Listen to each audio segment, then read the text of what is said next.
सबको लगा वो साया खत्म हो गया, लेकिन सच ये है वो कभी गया ही नहीं। अगली सुबह लोग फिर से कालाघाट सुरंग के पास इकट्ठा हुए। वहीं खड़ी थी एक गाड़ी, लेकिन इस बार कुछ अजीब था। गाड़ी का दरवाजा खुला हुआ था और अंदर कीचड़ भरे पैरों के निशान थे। लेकिन वो निशान अंदर जाने के नहीं थे, वो बाहर आने के थे। गांव वालों के चेहरों पर डर साफ दिखाई दे रहा था, जैसे उन्हें पहले से पता हो कि ये सब फिर से शुरू हो चुका है।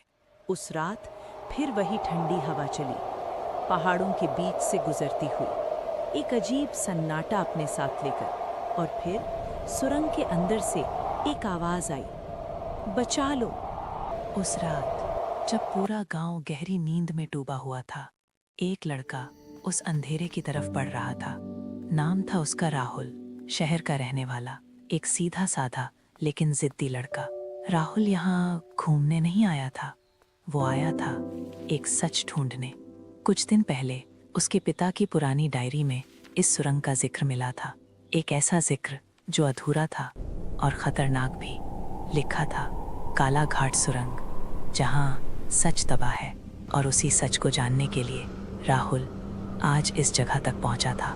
उसे नहीं पता था कि वो सच सिर्फ एक कहानी नहीं। जैसे ही वो सुरंग के पास पहुंचा, कोहरा और भी घना हो गया और ठंड अचानक बढ़ गई। तभी उसके पीछे से एक आवाज आई, रुको बेटा। राहुल ने मुड़कर देखा, एक बूढ़ा आदमी, सफेद दाढ़ी, कांपते हाथ और हाथ में एक पुरानी लालटेन। उस बूढ़े आदमी की आंखों में एक अजीब सा डर था। उसने धीमी आवाज में कहा, ये आवाज इंसान की नहीं है। आवाजें तुम्हें बुलाएंगी, ऐसी आवाजें जो तुम्हें सबसे ज्यादा प्यारी हों। और अगर तुमने उन्हें पहचान लिया तो समझो तुम फंस गए। राहुल ने हल्की सी हंसी के साथ उसकी बात को नजरअंदाज कर दिया। उसे लगा ये सब सिर्फ डराने की बातें हैं, और बिना रुके वो सुरंग के अंदर चला गया। जैसे ही राहुल ने सुरंग में कदम रखा, चारों तरफ का माहौल बदल गया।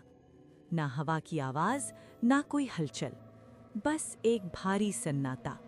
कुछ कदम चलने के बाद उसे लगा जैसे कोई उसके पीछे चल रहा है। वो रुका, पीछे मुड़ा, लेकिन वहां कोई नहीं था। तभी एक आवाज आई, राहुल। उसकी सांसें तेज हो गईं और फिर चारों तरफ से आवाजें आने लगीं, हमें बचाओ, हम यहाँ हैं। राहुल घबरा गया, वो समझ नहीं पा रहा था कि ये सब क्या हो रहा है। तभी उसके सामने वही बूढ़ा आदमी फिर से दिखाई दिया, लेकिन इस बार कुछ अलग था। उसकी आंखें काली हो चुकी थीं और उसके चेहरे पर एक डरावनी मुस्कान थी। राहुल पीछे हटने लगा।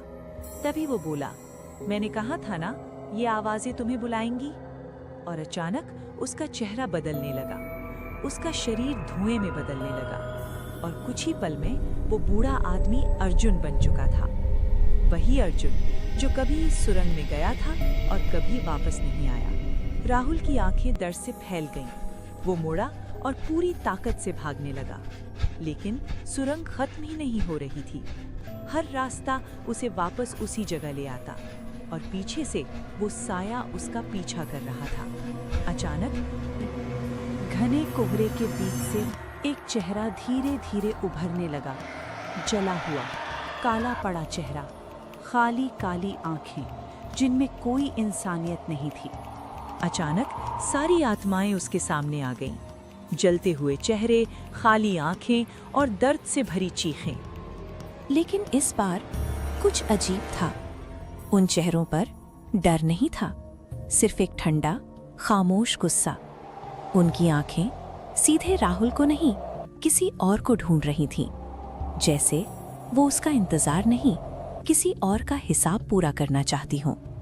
राहुल धीरे धीरे समझ गया, ये आत्माएं उसे छूने तक की कोशिश नहीं कर रही थीं, जैसे वो उसका इस्तेमाल करना चाहती हों। सालों पहले किसी स्लम में कुछ ऐसा हुआ था जिसे छुपा दिया गया। मजदूरों को जिंदा जलाया नहीं गया था, उन्हें अंदर बंद कर दिया गया था। और जब आग लगी तो वो चीखते रहे, लेकिन बाहर किसी ने दरवाजा नहीं खोला। तब से उनकी चीखें इस सुरंग की दीवारों में कैद हैं। राहुल का गला सूख चुका था, उसके कदम जम चुके थे। उसे लग रहा था वो यहाँ गलती से नहीं आया, उसे यहाँ बुलाया गया था।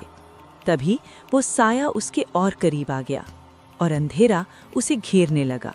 उसकी सांसें रुकने लगीं। और फिर सब कुछ एकदम शांत हो गया, जैसे वहां कभी कुछ हुआ ही नहीं। जब राहुल ने धीरे धीरे अपनी आंखें खोली तो वो खुद को सुरंग के बाहर पाया। ठंडी हवा अब भी चल रही थी, लेकिन इस बार उस हवा में कुछ अलग था। राहुल बिना पीछे देखे तेज कदमों से गांव की तरफ भागा। उसने सबको सब कुछ बताया, सुरंग, आत्माएं, वो साया। लोगों ने उसकी बात सुनी, लेकिन कोई भी उसकी आंखों में छिपा डर समझ नहीं पाया, क्योंकि असल डर अब खत्म नहीं हुआ था। उस दिन के बाद राहुल बदल गया, बहुत ज्यादा।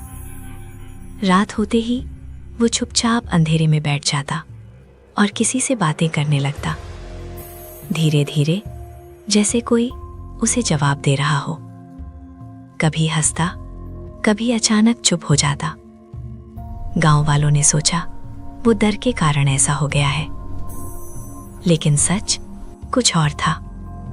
वो आवाज जो पहले सुरंग से आती थी, अब राहुल के अंदर बस चुकी थी।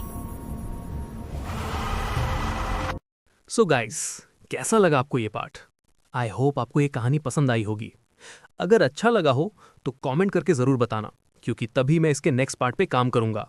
और ऐसे ही डरावनी और इंटरेस्टिंग हॉरर स्टोरीज देखने के लिए हमारे चैनल को अभी सब्सक्राइब कर लो, क्योंकि अगला पार्ट और भी खतरनाक होने वाला है।